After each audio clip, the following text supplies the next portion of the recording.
Miq të nderuar të Ora 24.tv, jemi edhe në një emision në podium me Mefo Ismaili këtu në Ora 24 dhe në almakos.com, ku këtë radhë kam mysafir pak më special dhe kam nderin që të flasim pa dorza këtë radhë me Haqim Ramadanin nga Vlen.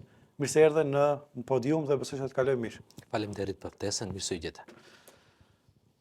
Ndodhen shumë gjëra, ndodhen shumë diskutime, shumë debate, shumë polemika, shumë të vërteta dhe të pa vërteta, dhe në fund Haqim Ramadani përsëri është vetëm një nënpunës shtetëror, apo ja? Po. Pse përfundoi gjithçka kështu? Me qëllim e bëra hyrjen që ne do të flasim këtu pa dorza, sepse kur flasim me dorza dhe kur flasim për të mbajtur hatër dikundi, e vërteta atëherë mund të jetë e përgjysmuar ose mundet mos kemi të vërtetë fare brenda bisedës. Një rezime të shkurt me disa fjalë. Pse ndodhi kështu? Kështu, unë, siç e dini, kam qenë antari i Bashkimit Demokratik për Integrim. Pastaj kalova në të ashtu quajtërin grupin e zjarit, ecëm në atë që e një opinioni publik, u krijuam Vlen, dhe në bazë të anketimeve që u bën, unë isha më i pëlqyeri për kandidat në komunën e Mërvenicës. Normal që unë pranova të jem kandidat. Në raundin e parë dola triumfues, sepse në komunën e Mërvenicës jo vetëm tani, prej 96-ën kur është bërë decentralizimi, në mënyrë automatike raundi i parë ka qenë garë politike, dhe ndërsa në raundin e dytë bloku Maqedon, Levica, LSDM, VMRO, pa marrë parasysh kush ka qenë në raundin e dytë, janë bashkuar, natyrisht, edhe te ne e njëjta ka ndodhur. Domethënë nuk ka qenë diçka e re vitin 2025 dhe ju futëm garës, mirë po në mungesë të argumenteve, sepse në atë periudhë unë kisha një program shumë të mirë, sepse në komunën e Mërvenicës jam nga viti 2008, dikun 17 vite, domethënë prej në punës të ri shtetëror deri te sekretar i komunës. Dhe mund të them lirisht që e njoh çdo cep të komunës, çdo hall të qytetarit, dhe mendova që me programin që përgatita në 4 vitet 2025-2029 do të rrisë shërbimet, do të rritë kualitetin e jetës dhe mirëqenjes. Mirë po, çdo betejë i ka ato sfidat e veta dhe edhe ne u bollofaqum. Mund të lirisht të them që ndjehem krenar me përkrahjen e qytetarëve dhe u jam mirënjohës të gjithë burra, gra, të ri, diasporë dhe të gjithë, sepse arritëm një rezultat rekord prej 4224 dhe njëherët arritëm që një komunë e cili ishte e panjohur për opinionin e gjerë, ta faktorizojmë dhe ato qytetarë të vlerësohen ashtu siç e meritojnë. Vetmja fitore e gjithë qytetarëve, jo vetëm atyre që jetojnë në Mërvenicë dhe pavarësisht kujt përkatësi etnike ose fetare i përkasin, nga zgjedhjet e 2025-s është se Mërvenica hyri në mendjen e gjithë qytetarëve që jetojnë në Maqedoni, pavarësisht nëse janë në rrethin e Pollogut, më afër, më gjerë ose të Shkupit e kështu me radhë. Të shkojmë me rend sipas gjithë asaj që unë kam parashikuar dhe e kam planifikuar se duhet që ju të flisni për gjithë ato tema dhe për gjithë ato çështje. Kishte shumë debat, kishte shumë akuza, kishte shumë etiketime, kishte po ashtu edhe shumë çështje të cilat me vërtet lënë shumë polemika në mendjen e qytetarëve se çfarë ndodhi me Haqim Ramadanin dhe a vazhdoi në rrugën e drejtë ose jo. Dua një ta ndjekim një video të shkurtër dhe pastaj të fillojmë edhe ta komentojmë, sepse me të vërtetë është njëra prej videove e cila ka marrë më shumë shikime ndoshta në të gjitha media të tjera që ka pas video në vendin tonë. Videon e parë, regjia ju lutem.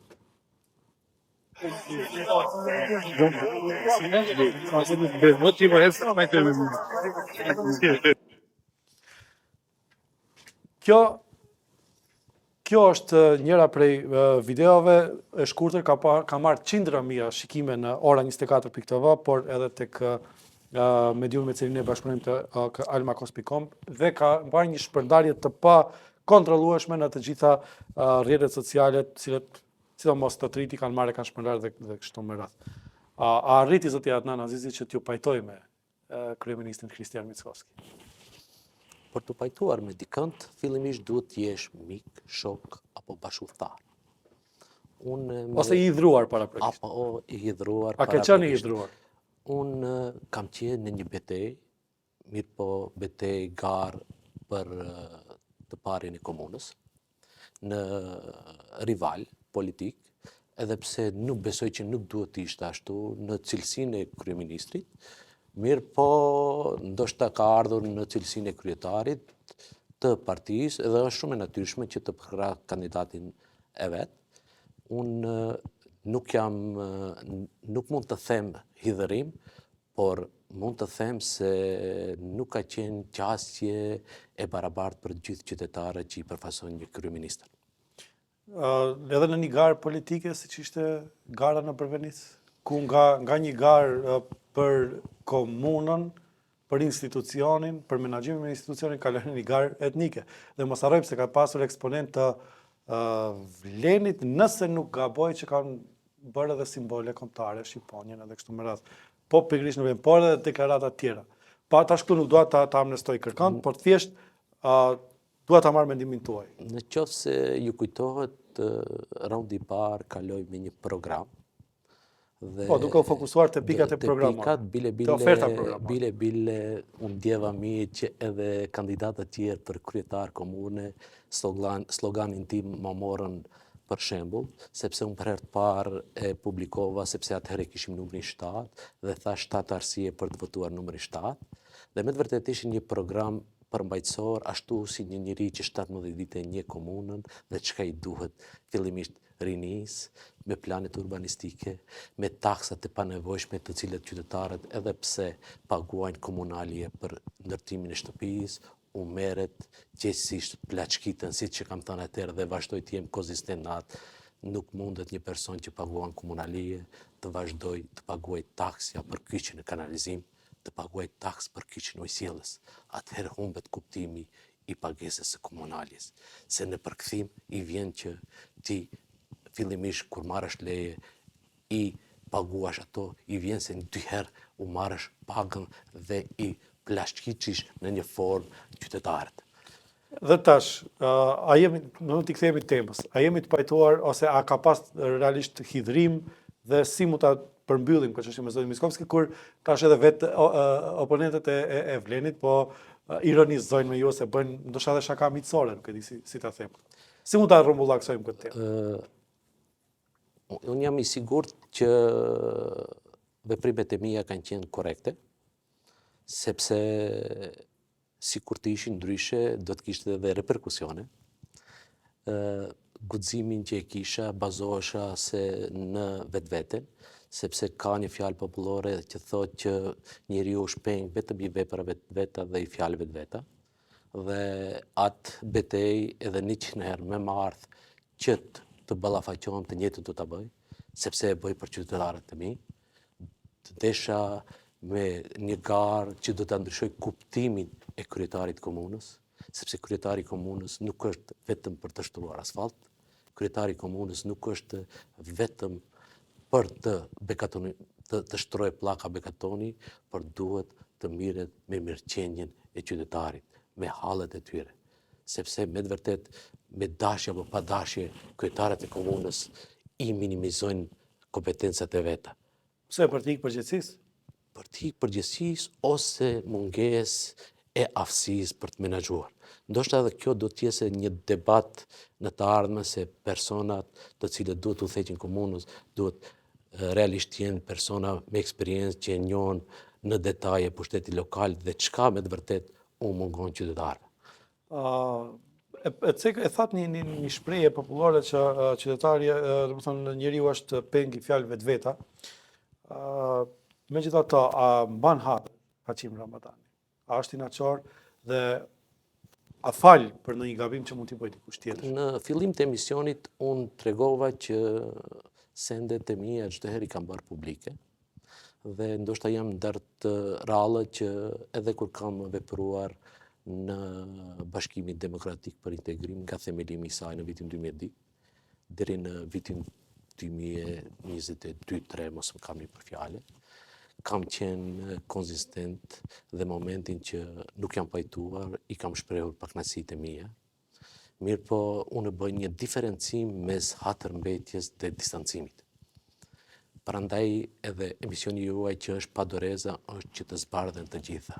Po, unë ri në fjalët që kanë thënë që kam hatërmbetjet e mia ndaj njerëzive të mi, por nuk mund të them fjalë të rënda, tradhtie që është përmendur në për kuluare të ndryshme, sepse ato 4224 vota nuk erdhën nga qielli. Në qoftë se bëni një analizë, ta shihni një raundin e parë, dy kandidatët, unë që isha i propozuar nga Vleni dhe tjetri që ishte nga AKI-ja, i grumbullosh të gjitha dhe 33% falë mërgatës dhe disa njerëz që u aktivizuan ritëm nga 3000 diçka vota në 4224. Dhe këtu nuk rap logjika që mund të thuash se ekziston ndonjë farë tradhtie. Është mund më mirë, po, është mund më mirë. Aty do të him, Mirë, zoti Ramadani, aty do të kam him një do borx të flasim publik, analizat, po. Për arsye se për mua, pre momentin kur i futesh politikës, e din, siç ka thënë edhe Esa Stavileci, që nga ai moment më nuk je pjesë e tërësisë, po je pjesë e përqindjes, dhe kanë tentuar edhe linçime politike, se është garë, një tabor tenton që të majorizoj dhe forma ndryshme. Mirë po që jam prekur shumë, unë gjatë falënderimit tim që isha pas sepse u premtova kur isha në diaspor, u thash që pa marrë parasysh rezultatit do të jem fitues apo do të jem humbës, pas zgjedhjeve të raundit dytë do të vi të vizitoj, derisa gjindesha në Leverkusen, dolën do lista të gjoja tradhtarëve, të cilët kanë qenë miq të mi. Nësa kujtohet nëse kam parë aty ka pas emra të individëve që janë përmendur. Pikërisht. Ishin dikun 3-40 emra të cilët kanë dhënë kontribut, sepse kandidati nuk mund t'i fitojë zgjedhjet. Ai ka qenë punë ekipore. Atë që thash në fillim, ndoshta edhe përsëritëm, se kjo ka qenë një entuziazëm i madh. Pse dolën atëherë ato emra? Pse u linçuan ato figura? Unë nuk kam informacione, të njëjtën e kam paraqitur në organet e rendit që të gjendjen ato, sepse ato më kanë atakuar direkt mua për linçim politik dhe të fillojnë grindjet mes banorëve. Thonë që e kanë bërë me qëllim kundërshtarët e tuaj politik për t'ju vendosur në sherrë më miq. A janë kundërshtar politik, a janë shërbime që u pengon unifikimi apo uniteti i shqiptarëve në Bërvenic, kjo le për dëshiruar dhe du që një ditë më parë ta kuptojmë realitetin, sepse aq u bë një unitet, një bashkim dhe ai i pengoj dikujt që tentuan dhe ende po tentojnë që të krijojnë fraksione, të krijojnë përçarje mes qytetarëve, vetëm që të prishin atë bashkim, atë unitet. Pavarësisht se zgjeruam ose pak e ndryshuam kakjen e pyetjes për cilën pyeta, dua për rreth asaj a mbani hatër ose nuk mbani hatër, dua në fillimisht para se t'ua parashtoj përsëri këtë pyetje, ta ndjekim edhe një video tjetër. Video numër 2, regjia. Dhe jam i detyruar sot të flas vetëm të vërtetën, pa kurrësyer askënd dhe pa gënjur asgjë. Çfarë ndodhi? Do me thënë, hatërmbetje ndaj kryeministit, ndaj zotit Mexhitit kam për 3 sende. E para, që numert në tubimit qendror në raundin e parë. E dyta, që më premtoi se do të sigurojmë para nëpërmjet donatorëve të ndryshëm, biznesmenëve për biletat e autobus, aeroplanave, më falni, dikun s'ka problem, 171.000 euro, dhe në fund më shkruajti se s'kam para, përmes SMS-it. Këtu kam hatërmbetje. E treta që kam hatërmbetje është që nuk e demantoj kryeministrin sepse më emroi Christian Mickovski, kur nuk më njifte as emrin, as biemrin, nga vi, dhe për fat mirin tim ende se kam takuar dhe se kam dhënë dorën kryeministrit. Janë akuza pak më të rënda, ndërsa sot jeni afër Izet Mexhitit, njërit prej bashkëkryetarëve të Vlenit. Për atë po të pyes, si te kaluat këto hatërmbetje ose mund të themi që ende i keni? Ndoshta opinioni publik nuk e ka parë më herët që brenda llojit të kesë edhe debat. Ne ju duhet gëzoheni që demokracia e rrit nivelin dhe kur nuk pajtohesh për diçka, duhet me ja thënë. Unë këtë që e kam thënë në emision, ja kam thënë edhe direkt kryetarit Mexhiti, se është dasht më shumë angazhim. Mirë po përgjigja e Mexhitit ka të qenë që ne e bëm maksimumi që duheshti, dham të gjithë kapacitetin ton dhe ai rezultat nuk erdhi nga qielli, por erdhi me një angazhim dhe përkushtim. Pas asaj që është një e vërtet, para se të jem kandidat për kryetar komune, isha drejtori i inspektoratit shtetëror për veçeverisje lokale dhe mendojmë që kena shërbyer shumë qytetar. Arritëm që për herë të parë në stacionin policor në Zhërëvjan të vendojmë zyrën për dokumentacionet personale. Arritëm të dislokojmë një çerdhe për fëmijë nga Brvenica për në Çollopek dhe kjo a bë fal përpjekjeve dhe angazhimeve se s'mundet në Brvenic kur ka një çerdhe që është me përkatësi etnike maqedone të zgjerohet ajo, dërsa Çollopeku si një vendbanim më i madh, diku 60% e komunës mos kese fare çerdhe dhe ati kena bë disa punë të mira. Mirë po, hatërmbetjet ngelin hatërmbetje. A ja keni falë, zotit Mexhiti, këto hatërmbetjet dhe distancimet janë të ndryshme. Dhe ne kena diskutuar normal që edhe nga ana e Mexhitit ka vërejtjet e mia në formën dhe strategjinë që kam përdorur në fushat. Mirë po, unë e di që të gjithë fushatën e kam bërë me zemër. Ne jemi njerëz që edhe mund të gabojmë, mund të bëjmë lëshime, pa dashje, mirë po ju garantoj që të gjithë bashkë me ekipin e kena bërë punën më të mirë të mundshme që kena ditur për atë periudhë sa kena qenë në fushat. Që do të bie që me zotin Mexhiti tash jeni prapë si keni qenë më përpara, ose njëjtë si në atë kohën kur keni qenë bashkëpartiak në Bashkimin Demokratik për Integrim. Dua të them, e di pse e them këtë, sepse nesër mund të keni pozita politike. Ndoshta pretendoni, ka çështje ta flasim më tej. Mund të thuhet para qytetarëve se gjithë ato akuza që kanë pas ndaj zotit Mexhitit kanë qenë vetëm hatërmbetje dhe asgjë më shumë. Prandaj deklarimet publike janë shumë të rëndësishme. Po prandaj pse kanë qenë deklarime publike dhe ato në televizione shumë të rëndësishme, domethënë në Euronews, në unë sikur t'i kisha ndaj rrugët edhe atëherë nga zoti Mexhiti, do të thosha që prej sot ne i ndajmë rrugët. Dhe unë kam treguar hatërmbetjet e mia, atë që e kam deklaruar në shtabet e mia, atë që e kam deklaruar para kryetarit Mexhiti, se unë kam qenë kandidat i atëhershëm i propozuar nga LD-ja, sepse ishim ende në pjesë e koalicionit Vlen. Mirë po, e di pse ju pyes. Ju tash thoni ju isha distancuar prej atëherë, po kishte moment kur u distancuat nga mbështetja e Vlenit, apo në rrethin e dytë dhe më kujtohet një deklaratë juaja, tash më vjen keq se nuk mundem ta gjejmë edhe mos ta ngarkojmë emisionin me shumë video, mos të vjerë sikur ju kemi marrë këtu vetëm për t'ju gjykuar, thjesht kemi marrë t'i komentojmë gjitha ato çështje të cilat u diskutuan në opinion. Ku kërkoshit takim me zotin Rama dhe me zotin Kurti duke i fajsuar bashkëpartiakët e tuaj të Vlenit se tashmë gjendja për shqiptarët është e keqe atje dhe duhet këtë ta zgjedhim me zotin Kurti dhe me zotin Rama. Unë para se të shkoj në Shqipëri ashtu, po, mirë po, mendoj se nëse ju kujtohet, fillimisht kam bërë një takim edhe me ambasadorin e Shqipërisë, që është në Maqedoni. Po, me zotin Mejdani.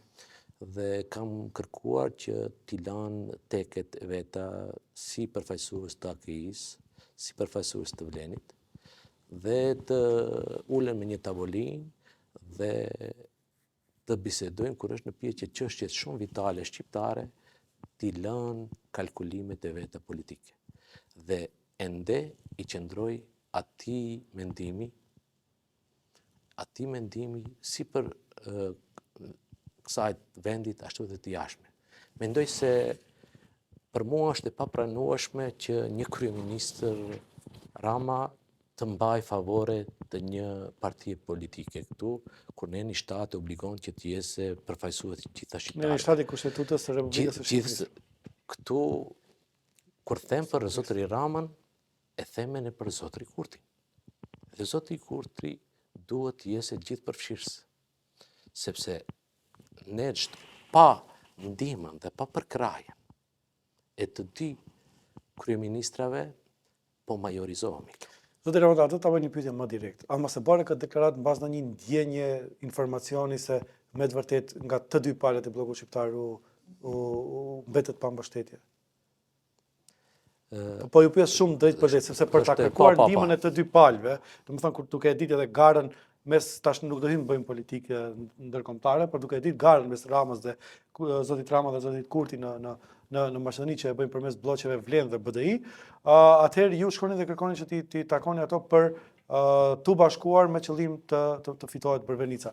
A e ndjet veten si të lënë anash prej Vlenit dhe prej BDI-s bashkë, ose AKI-s në atë kohë fal? Ti ndajmë dy sende se pastaj dalën në keq kuptime, prandaj do të jem shumë direkt. Shumë direkt do të jem. Konkrete, po. Nëse bisetohet për strukturat e AKI-s dhe Vlenit në nivel komunal, ato kanë dhënë maksimumin e mundshëm. Bile her pas here dhe më shumë se. Dhe në çdo majorizim apo çdo zbehje të këtij aktiviteti që e bën, që dhe rezultatin e kena dëshmi analizat matematikore, atëherës tregohem nihilist.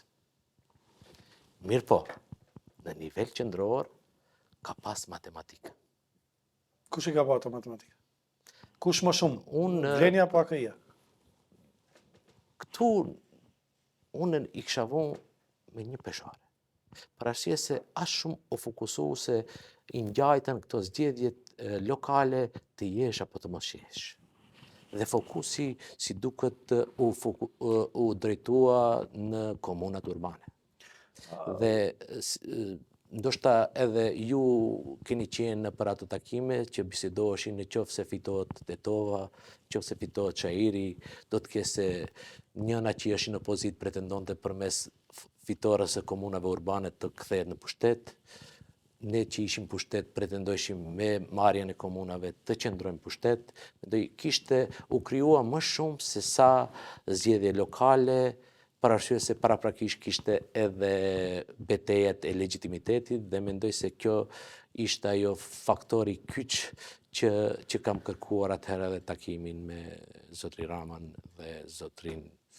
Unë më parashtrova një pyetje shumë direkte për ta lidhur pyetjen e parë rreth hatërmbetjes me videon e fundit që lëshuam, videon e dytë me videon e tretë, radhazi për ta vazhduar këto ku mbetëm. Hajde regjia, videon e tretë ju lutem dhe pastaj vazhdojmë bisedën me zotin Ramadani.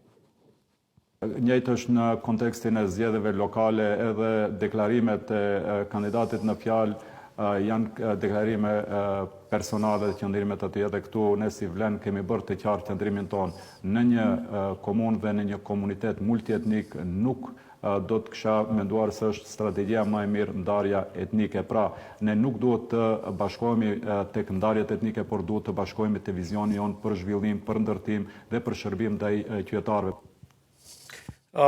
Me sa e mbaj mend, për shkak të kohës nuk mundem ta vendosim krejt pjesën me edhe nuk është mirë ta shpërdorim krejt materialin e kolegës pra të intervistës kolegës nga televizioni Arsat, por me sa mbaj mend bëhet fjalë në pyetjen rreth thirrjeve tuaja për bashkim të shqiptarëve për ta fituar Brvenicën. Dhe në fund del zoti Kasami dhe në televizion kombëtar dhe thotë që nuk duhet të bëjmë ndarje etnike dhe distancohet nga deklaratat e juaja dhe nga kërkesat e juaja duke mbajtur përgjegjësi vetëm për deklaratat që i thotë ai. A ka të bëjë edhe kjo me ata që ju pyeta paraprakisht direkt, a ndjeshit se jeni më vesh të lënë vetë ata të vazhdoni rrugën? Komuna e Brvenicës çdo herë ka qenë në një formë apo në formën tjetër garë etnike. Mirë, po tash lutem më përgjigj për pyetjen konkrete. Ashtu si ishte për Dollnenin, Kërçova, çdo herë kanë qenë do komuna që janë zhvilluar gara etnike. Me dashje apo pa dashje. Mirë po, fokusi nuk u vendua se si mundet që një LSDM, një ZNAM, një Levicë dhe një VMRO të bëhen tokë bashkë edhe me shumë eksponent tjerë dhe kur dalësh nga garë, normal që ti duhet të sensibilizosh të gjitha mekanizmat që ti të marrësh atë që të takon. Sepse është legjitime të kërkosh të jesh i pari komunës një shqiptar, kur 65% të asaj komune janë shqiptar. Dhe në qoftë se është nacionalizëm të kërkosh atë që të takon ti, unë thash edhe një emision tjetër, po atër jam nacionalist. Mirë po, unë në rrugtimin tim 17 vjeçar në Bërvenic e kam dëshmuar të kundërtën. Kam shërbyer çdo qytetar pa marrë parasysh është shqiptar maqedon. Dhe pse nuk arritën që dikush që të shkojë dhe ti intervistoj ato se a është ky person apo është një percepcion i rrejshëm vetëm e vetëm për ta defokusuar opinionin se prej programit dhe cilësisë programit të në një garë. Duke marrë deklaratat, parasysh deklaratat që i thatë për hatërmbetjet e zotit Mexhiti, duke marrë parasysh deklaratën, një prej deklaratave për distancim nga deklaratat e juaja të zotit Bilal Kasami, a mund të tregoni si ndikoi kjo emocionalisht tek ju dhe po ashtu edhe tek elektorati shqiptar? Realisht nuk ndikoi mirë, për hir të vërtetës. Dhe ndikoi edhe te rezultati në fund. Krijoi një huti e cila patjetër ishte të veproj me një kundër reagim, dhe nëse u kujtohet, pas 15 minuta, unë dola në transmetim tim të drejt për drejt, dhe caktova një tubim qendror për ditën e premte, që ishte një ditë para heshtjes zgjedhore, dhe në atë tubim i ftova të gjithë qytetarët, të gjithë mysafirët përveç eksponentëve të Vlenit dhe të AKI-s. Dhe sepse prej atë moment mendova që gara duhet bëhet pikërisht ashtu si takon pushtetit lokal me ata qytetarë të cilët presën ndryshim dhe presën... A dikuan këto hatërmbetje, arsyet për hatërmbetje, domethënë jo vetëm hatërmbetja, dhe deklaratat për distancim tek rezultati në fund? Numri që doli mund të kundërshtoj se tezën time, se pastaj do dalën se ka erdhën ato numra. Në qoftë se ti ishte ndonjëri nga eksponentët politik, qoftë të Vlenit apo të AKI-s, në një farë mënyre kundër, do të bjente numri i votuesve, prandaj s'mund të them se ka ndikuar në rezultat. Sipas deklaratave tuaja, po të pyes, thonë shumë direkt, a u shfrytëzua Bërvenica për të bërë pazare nëpër komuna tjera? E keni bërë këtë deklarata, dhe nëse do, mund t'i ndërgjojmë njëherë dhe pastaj ta marrim përgjigjen. Shkojmë atëherë regjia me videon e katërt, me videon e radhës. Shfrytëzoj rastin që të thirri të gjithë liderët e partive politike shqiptare e maqedone që mos keq përdorin komunën e Bërvenicës për kalkulime në për komunat urbane.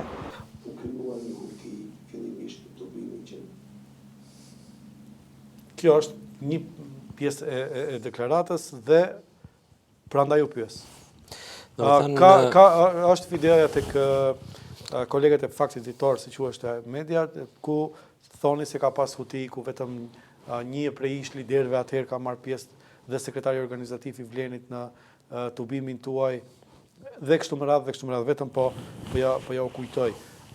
Gjithë kjo thirrje dhe dyshimet që i keni lënë, sepse deklaratën e dytë, në media tjera e keni pasur në faktin se keni dyshuar që janë bërë pazare, duke marrë parasysh që nuk ju kanë ardhur në përtubimin në rrethin e parë, nuk ju kanë përfaqësuar denjësisht, nuk ju kanë mbështetur denjësisht e kështu me radhë. Po i parafrazoj, nuk po i citoj. Atëherë, a është keq përdorur Bërvenica kështu siç keni dyshuar ju atë? Nëse ju kujtohet, në fillim të fushatës, u krijuan do paralelizma nga disa mediume të cilët direkt e pyetën kryeministrin se si mundet ju të përkrahni Bilal Kasamin në Tetov, kur Bilal Kasami në Bërvenic thirrën në votë etnike. Kush ishin këto mediume?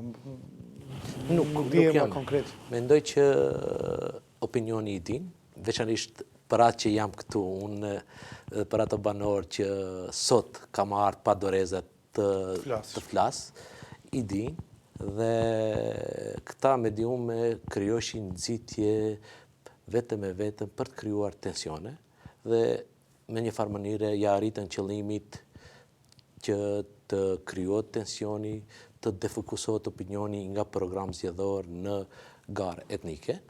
Dhe esenca ishte e kësaj që të krijohet një grindje mes kryeministrit dhe kryetarit të BE-s atëhershme dhe në një farë mënyre të përfitohet për komunën urbane siç ceka më herët.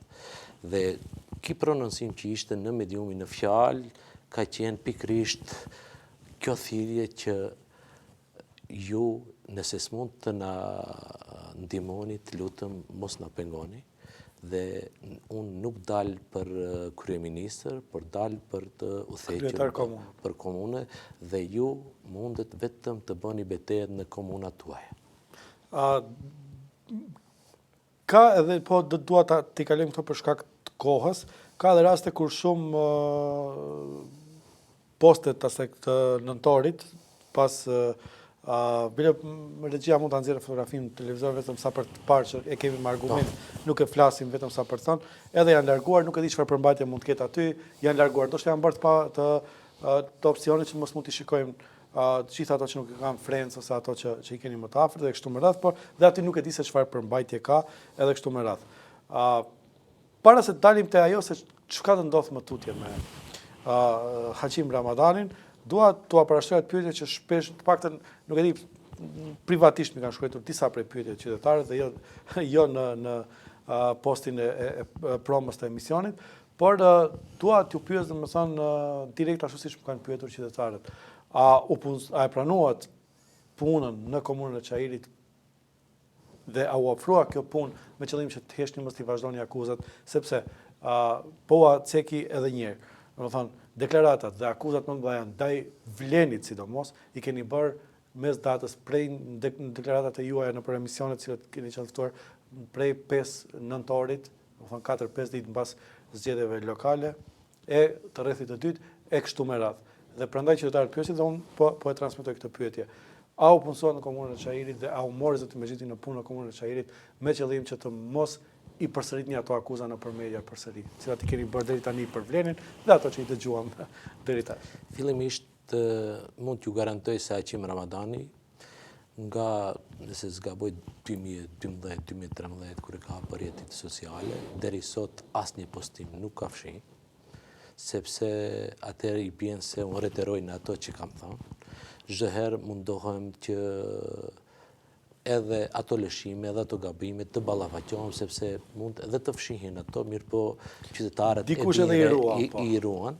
Prandaj mund ta shihni edhe rrjetet sociale, bile për herë të parë mund të them këtu që edhe unë edhe numrin tim e kam publik në rrjetet sociale, për arsye se kam dëshirë të jem transparent dhe të jem në shërbim të qytetarëve, sepse puna e funksionit është mision dhe në qoftë se lodhesh me këtë mision duhet hapësh rrugën të tjerëve dhe kërkon shumë angazhim dhe je një farë shërbetori që paguhesh për të qenë në shërbim dhe në detyrë ndaj tyre. Kjo ishte pyetja e parë që u ju garantoj që asnjëherë nuk kam fshi asgjë nga e kaluara në rrjetet e mia sociale. Në realisht unë më shumë kam mbetë në atë pjesën klasike të Facebookut, ndërsa pjesën e Instagramit dhe pjesën e TikTokit i menaxhon persona tjerë që unës nuk kam njohuri shumë. Mund të jenë materiale të shpërndara për cilat t'i bën vetë kufizimet rrjeti social, Facebooku. Këto prandaj thash, pyetja nuk e pash ashtu pyetje.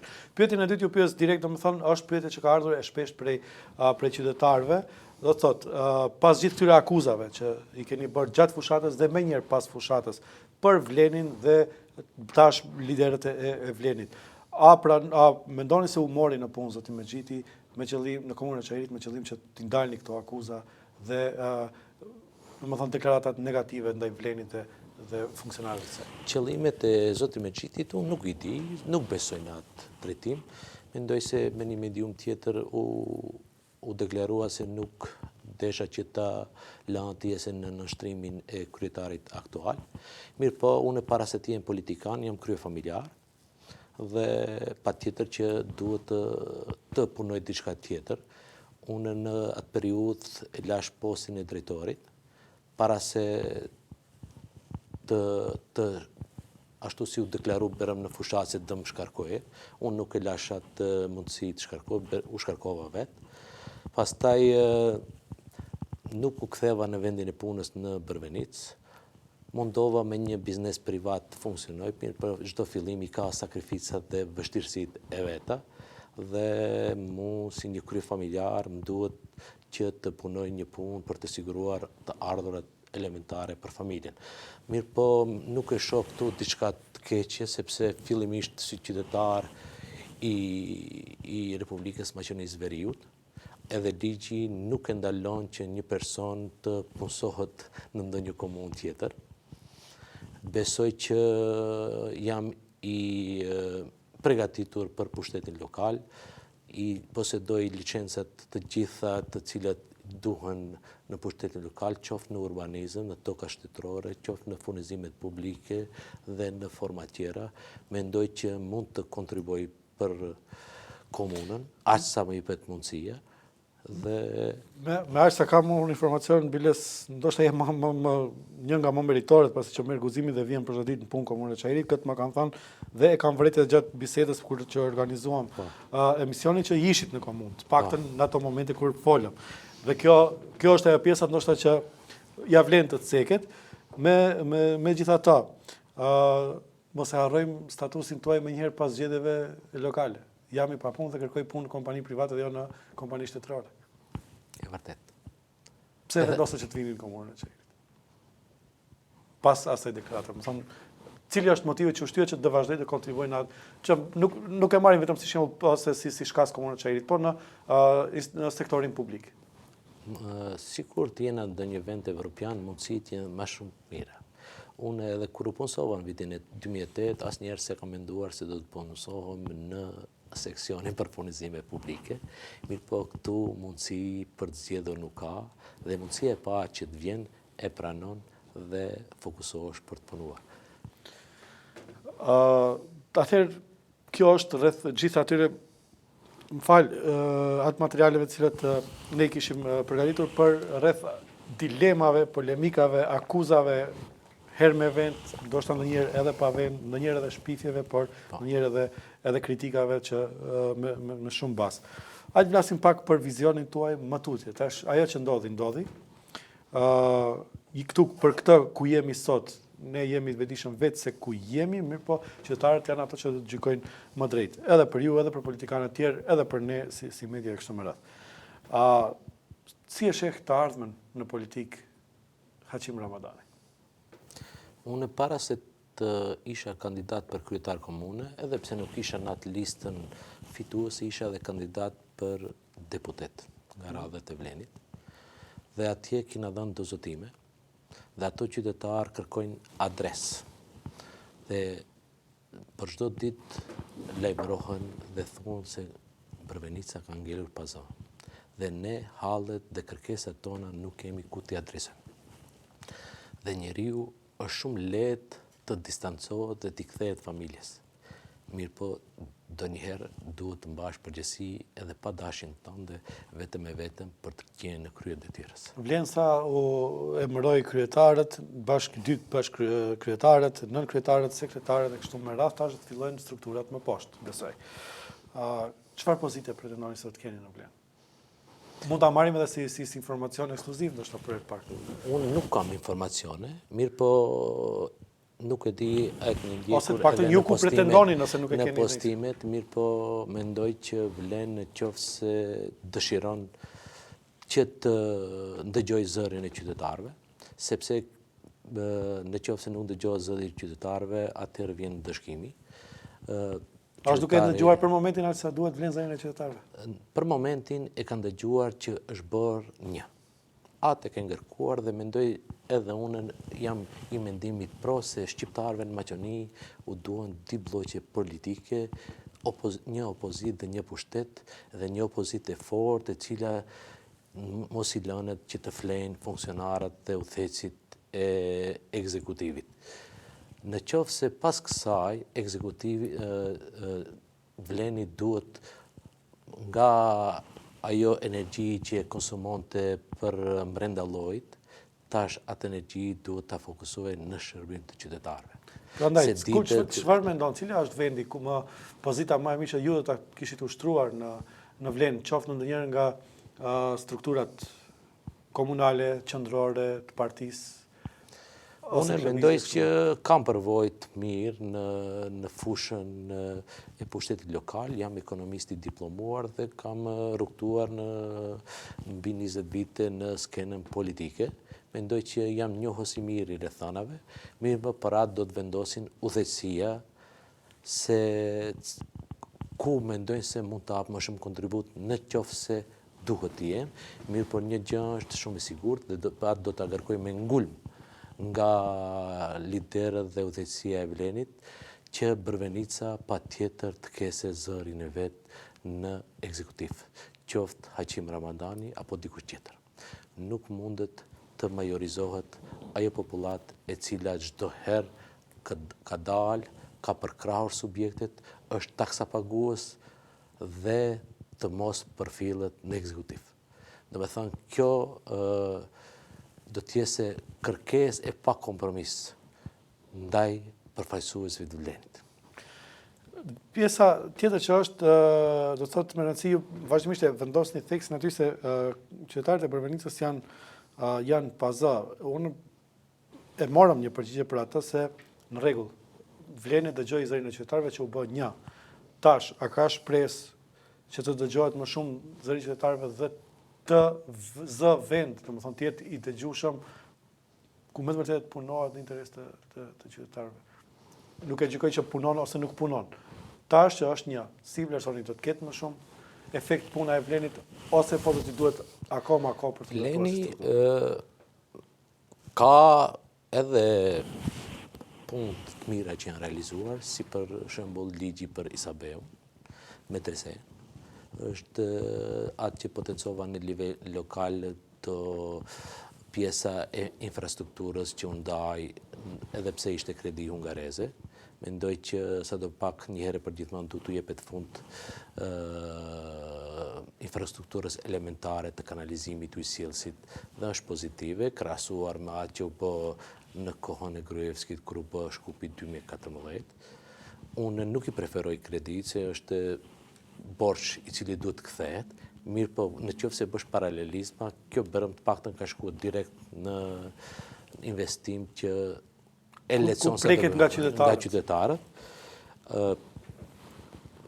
Mirë po është mjaft për vete, mendoj që jo, le për dëshiruar, veçanërisht duhet të ngrihet zëri në çështjet e funksionalitetit, sepse qytetarët sot e ndjejnë veten të pasigurt në spital, e ndjejnë të pasigurt ose nuk ndjejnë si në shtëpinë e vet. Do ta citoj edhe një analist i cili tha që nuk është jetim njeriu i cili i ndron jetë babai apo nëna, ai i cili nuk ka shtet, sepse duhet të rritet efikasiteti i ndihmës parë, i zjarfikësve. Për fat keq, komuna e Brvenicës ende nuk ka zjarfikës dhe këto janë probleme elementare të cilet duhet të zgjidhen dhe duhet të përkushtohemi që këto t'i marrëm si zotime. Do edhe dy pyetje, pse nga regjia më informon që kemi kaluar 40 minutë, po edhe dy pyetje për në fund do t'i hyj në hak regjisë.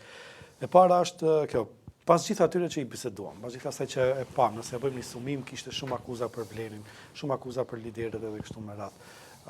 Tash Vleni u bë një, ka një agjendë, një strategji të saj, ta shohim sa do të jetë efikase, nuk mund ta gjykojmë ende pa filluar të funksionojë mirë siç duhet, megjithatë, duke e mbarë parasysh gjitha të kaluarën dhe përvojën tuaj personale. Pse duhet qytetarët prej sot e më të vërtetë i besojnë Vlenit? Që të mund të mbrojë interesat e tyre dhe ta zhvillojë shtetin në interes të çdo qytetari. Do të përsëritem sepse në qoftë se Vleni 2 vite kaluan, do me thënë pjesa e 4 vjeçarit është kontratën që të jep qytetari. Në qoftë se tani është humbë edhe energji për unifikimin e Vlenit, tash Ky 2 vjet ka qenë pjesë e strategjisë, ndoshta pjesë e përgatitjeve, tash duhet që ta ndjej dhe ta prek qytetari se diçka është më ndryshe. Se tash do t'i besoj, prandaj pyes. Që do t'jetë më ndryshe. Unë natyrë jam optimist, mirë po duhet të shohëm se si do zhvillohet këtë vit, sepse është viti vetëm që nuk ka zgjedhje dhe nuk ka moratoriume as në prokurorime, as në vendimarrje, dhe mendoj që duhet kese më shumë angazhim, më shumë përkushtim, që njerëzit ta ndjejnë atë. E mirë është që nuk kena ndonjë rast montuar, është e mirë se në këtë periudhë nuk ka ndonjë rast flagrant të korrupsionit dhe kjo mund të jetë për të përshëndetur, mirë po ende duhet eshalloni 2 dhe 3 të marrë për mbi supe më shumë detyra dhe më shumë të jesë në shërbim. Ata që thash më herët që janë lodhur nga funksionarët, të cilët nuk e kryejnë detyrën ashtu, disa ndoshta nga pafësia, disa nga komoditeti i tyre, duhet hapin rrugën ose të shkarkohen sepse ato duhet të jenë në shërbim të qytetarëve ashtu si e meritojnë qytetarët të cilët çdo herë kanë përkrahur për një jetë më të mirë. Si çdo mysafiri edhe juve dua t'ua bëj për në fund, domethënë dua t'ua lë hapësirën të drejtonin qytetarëve, qoftë me një porosi ose me ndonjë shpjegim. Çka mendoni se duhet të dinë ose çfarë mesazhi duhet marrin qytetarët nga ju? Qytetarët duhet ta dinë, veçanërisht qytetarët e komunës Brëvenicës, sepse ato më njohën pak më gjatë, përveç më njohën rrugtimin tim, e njohën edhe të parazmet të krejt. Unë jam Haqim Ramadani, i vetmi që çdo sende i them troç me përgjegjësi dhe ndershmëri. Jam poki i cili isha para zgjedhjeve dhe pas zgjedhjeve. Mirë po ndonjëherë kjo populariteti dikujt i pengon dhe mundohen në forma të ndryshme të linçojnë, mirë po unë jam mirë njohës sepse ma ka ndryshuar jetën ajo përkrahje që më dhanë qytetarët e mi, qoftë të vendit dhe veçanërisht ata që morën me mijëra kilometra, duke humbur kohën e tyre, duke harxhuar mjetet e tyre, vetëm që të përkrahin për një komunë ndryshe. Zoti Ramadani, unë me të vërtet të falenderoj për kohën, të falenderoj për guximin dhe për mundësitë që erdhët. Ndoshta këtë po e them para opinionit, jeni i vetmi nga mysafirët e mi, jo vetëm prej tash, për kaq vite karrierë sa kam. Ai mos themi vetmi, po nga 2-3 të pak të cilët keni ardhur të paktën pa pyetur se cilat do të jenë temat që do t'i flasim, se normal, më shumë se 2-3 tema që do t'rregojmë mysafirëve ku flasim, asnjë detaj më shumë nuk flitet. Të falenderoj prandaj po them për guximin dhe sido që tash ikni të ardhmen tuaj, uroj që ajo t'ju prije e mbara në rrugtimin tuaj dhe të keni sukses dhe mbi të gjitha shëndet në çdo moment. Ju dhe familjarët. Faleminderit shumë, ishte kënaqësi, faleminderit për hapësirën që më dhatë. Ndërsa juve, shikues të nderuar, ju falenderoj që na ndoqët dhe bashkë do të shihemi në emisionin Podium, në emisionin e radhës ku me siguri do të trajtojmë temat më aktuale dhe do të kemi mysafirë që janë më adekuat për ato tema. Mirupafshim.